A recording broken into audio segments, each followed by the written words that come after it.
नमस्कार, डी 24 तास news channel तुम्ही पाहू शकतात। 8 दिवसा अगोदर बाबळा फाट्यावरील या ठिकाणी जे बाबळा फाट्यावरील जे आदिवासी बांधव आहेत त्यांची जमीन काही भूमाफियांच्या माध्यमातून हडप करण्यात आली होती। गट क्रमांक 50 व 52 तुम्ही माझ्या पाठीमागे बघू शकता। या ठिकाणी जे आदिवासी बांधव या ठिकाणी राहत होते, रामदास बाबा ज्यांनी गेल्या 8 दिवसा अगोदर जिल्हाधिकारी कार्यालय या ठिकाणी निवेदन दिलं होतं। नेमकं आपण हे प्रकरण पुन्हा काय झालं या संदर्भात आपण त्यांच्याशी प्रतिक्रिया बाबा काय सांगणार तुम्ही? ह्या ठिकाणचे रहिवासी, तुमची जमीन कुठे आहे? ही जमीन आहे आमची। आमची ही जमीन आहे। आमच्या जमिनीवर यांची ताबे घेऊन घेतले आहे। आम्हाला काही माहित नाही काय कसं काय केलं नाही केलं ते काय आम्हाला माहित नाही। त्यामुळे काय शिकलेलं नाही निकलेलं नाही। तुम्ही बघू शकता यांच्या जी पाठीमागे ही 50 150 व 52 ही जमीन या ठिकाणी आहे। ते काय करणार आज तुम्ही आज तुम्ही शिंदखेड्याला जायला होता, काय वेळ शिंदखेड्याला आम्हाला कागदे दपाडीले होतात। आम्हाला जमीन कागदे कोणी दपाडा होतात?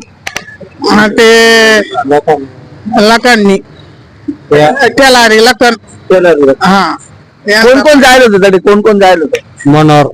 मनोहर रूपनं तिथं जायला होतं। सर्व कागदाच्या दपाडून घेतलं होतं त्यांनी। कोणी? मनोहर रूपनं तुम्ही आता कोण कोण तडे जायला होते? शिंदखेड्याला कोण जायला होतं? कोण कोण कुटुंब आलो होतो।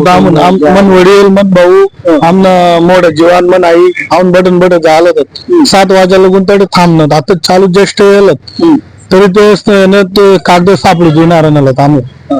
तर आता उन्हात थांबून तडे बट सकाळी नाही जायल तर संध्याकाळपर्यंत तडे थांबत ना थांबून तो देस ना ते हाय करणं कागदच ना ऑनलाईन कागद भरणं। तुम्ही ही जमीन आहे कोणी लिहिलं? काय नाव आहे त्याचं? काही कितला वर्ष तुम्हाला पहिली जमीन लिहिलं? पूर्ण नाव काय? लखन टेलारी रूपनं। अगदी कोणी दुसरं आहेत का त्यांना? कोणीच नाही। आणि ही जमीन कुठे? जमीन आहे पूर्ण जमीन आमची। मोठलं घर बांधलेलं ना मोठलं घर बांधलेलं ना आम्हाला सांगत तुमला ना मग कोण आहे या समाज बोलेल का? जात आपला ज्या समाज आदिवासी बांधवला या संदर्भात सांगेल का आपली जमीन हडपली जायला व काही ना तसं काही सांगेल ना। पण पहिलं तो काय सांगता 2014 पासून तुम मग आता आमनं घर होऊन बेकोले तर बांधायला जावा तू आमना उतारा द्या। मग उतारा पहिलं तर आमला सांगता तुम्ही जमीन असा आणि आता घर बांधायला जायचं आमना उतारा माग मग येणं करेल काय? तर आम्हाला माहित होता पहिलं तर मन वडील नावावर आहे बुवा।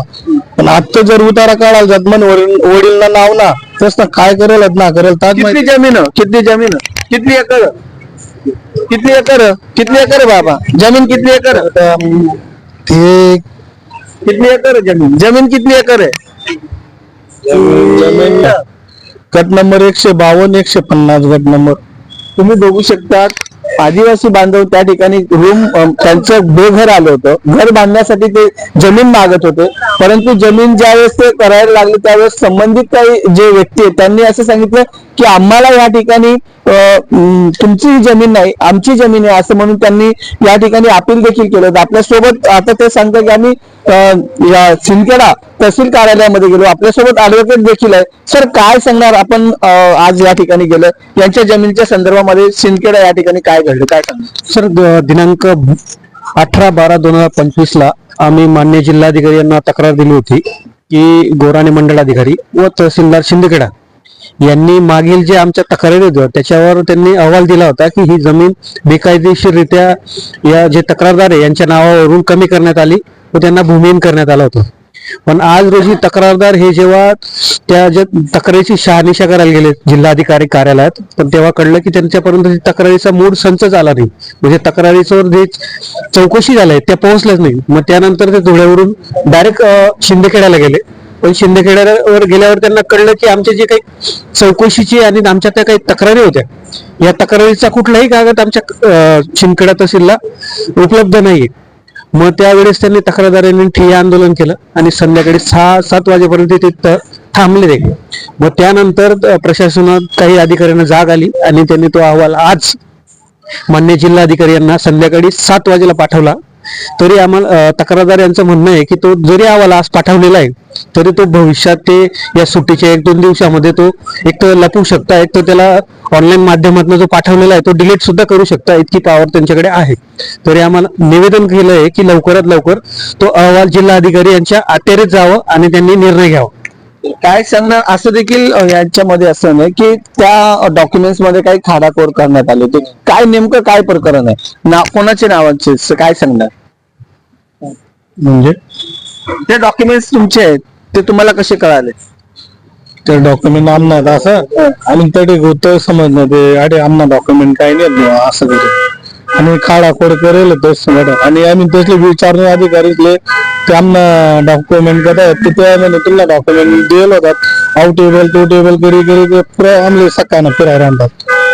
तुम्ही बघू शकता माझ्या पाठीमागे जे आदिवासी बांधव आहे त्यांच्या जमिनीच्या संदर्भामध्ये बळकवण्यात आले असं जे 150 व 52 क्रमांकाच्या पाठीमागे जो हा बघू शकता त्या ठिकाणी जो नॅशनल हायवे त्यांच्या माध्यमातून या ठिकाणी ही जागा ही आदिवासी बांधवांची होती आणि ती कुठेतरी तहसीलदार कार्यालयामध्ये आता नेतकर वकील साहेबांनी जे सांगितलं की तहसीलदार कार्यालयामध्ये गेल्यानंतर देखील त्यांचे डॉक्युमेंट्स कुठेतरी गाळ झाले असं सांगण्यात आलं.